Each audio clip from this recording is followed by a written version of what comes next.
we do this? How do we take up the mantle? It is at this point I want to bring in one guest and one good friend of ours, R.C. Williams, of course, one of us here at Culture Crossroads, Sherlock Exposes, and we are the Watchmen Action, but also Raj Doraisamy. He is the proprietor of the American States' Rights Forum. You can find them at statesrights.us. Raj and RC, thanks for hanging out with us tonight. Thanks for having us. Thanks for having me. Thanks for having us. It's so good to be with you on this show. And hello to the viewers here that are watching. Now, and just as an aside, we have a segment we're working on specifically covering that self-replicating mRNA and what it is and what that all means. That's coming up on another episode. But for now, Raj, I'm going to start with you.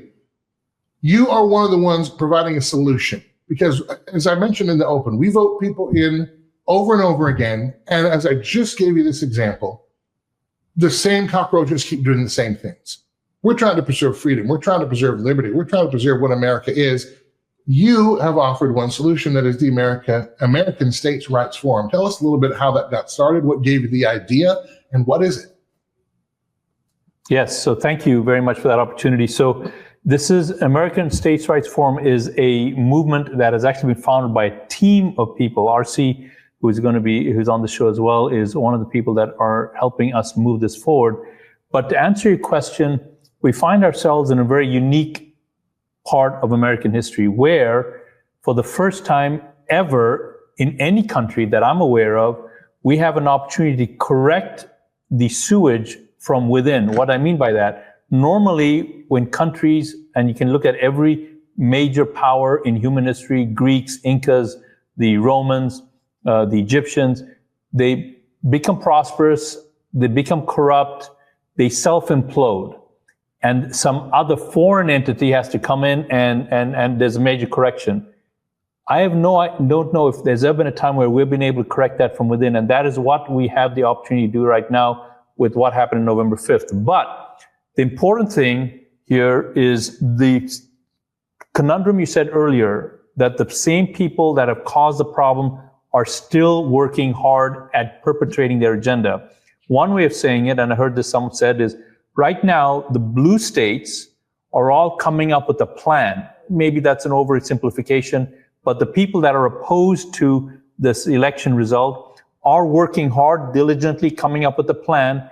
The folks that are on our side are sitting back for the most part and waiting for Trump to do his thing. That, in my view, is not a viable way to move forward. What is more viable is for people at the ground level to do from the grassroots going up what the president is trying to do from the national level coming down.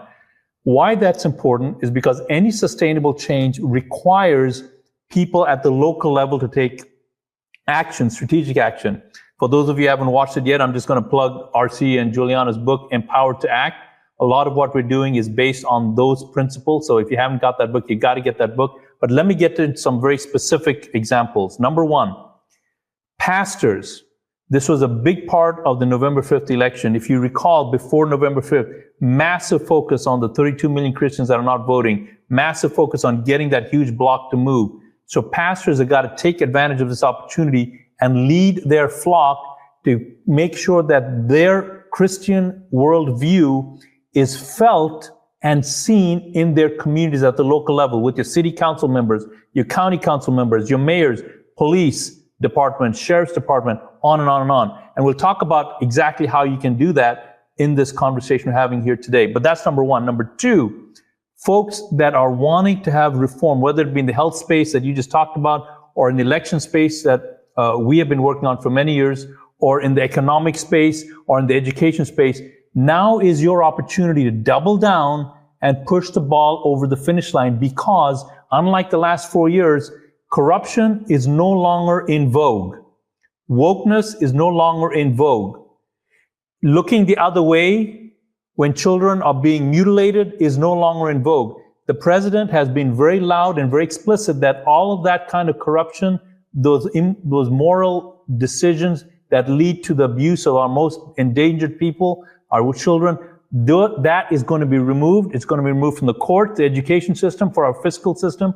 So anyone who's involved in those specific areas now is your time to double down and move the ball forward. And specifically, we'll talk about how you actually do that in this call. But does that, Andrew, give you a sense of what American States Rights Forum is attempting to do?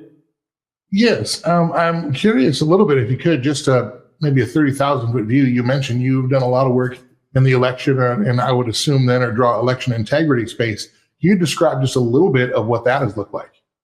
Yeah, so for the last almost 4 years, a group I'm part of called Defend Florida and then Defend Our Union in other states has been working on reforming the election process. So when I say election process, when you go out and cast your ballot, either by mail or in person, there's an entire infrastructure that has to kick in. What I mean by that, first, a company has to send you the correct ballot. Once you get the ballot, if you're doing this by mail, you got to mail it in. Another company provides a technology that sorts those envelopes coming in. Another company provides a technology that verifies the signature. Another company, so on and on and on. There are all of these companies. Most of those companies are not certified. Do not have to meet any licensing requirement. And a lot of those companies have questionable business practices. On top of that, a company maintains the voter rolls. And that company has been subject to a lot of concern regarding their ability to keep the voter rolls intact and protected. If your voter rolls, and if you're watching this show and you're not sure what that is, voter rolls is simply a list of everyone in your county that's authorized to vote. If you're on that list, your vote can be counted. If you're not on that list, your vote should not be counted. The integrity of that system has failed multiple times in many of the 3,300 counties in the United States. And because of that, and because our election system is built at the county level up, our election system has had a lot of unreliability.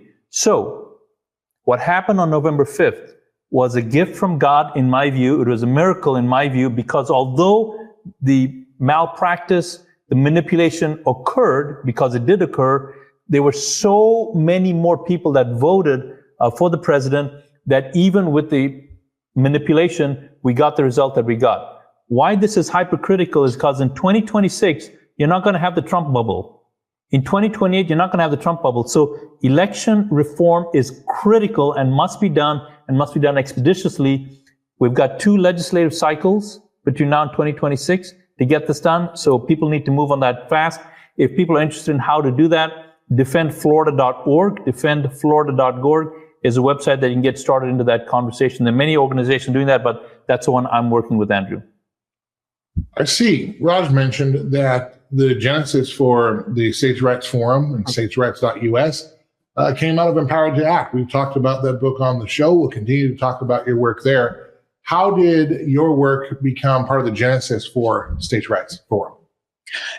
Yeah, Andrew, Juliana and I were blessed to speak at an event that Raj had been given word from the Father to do, which was the Rally for Our Lives that took place in Southwest Florida back at the end of October.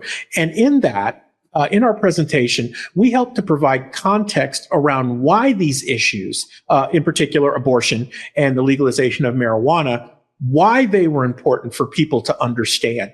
And from that, a conversation happened after the event that led to an almost all-day session the following day with a super intelligent group of people where the American States Rights Forum was born.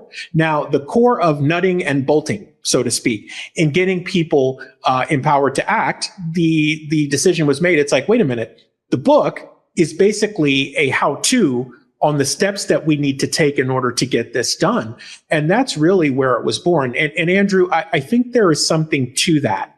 When people step up and listen to the Father's call, and they do what they're instructed to do, he will bring his people together in ways that we can't understand, which is exactly what happened in Southwest Florida at the end of October. And now we see what's grown out of that.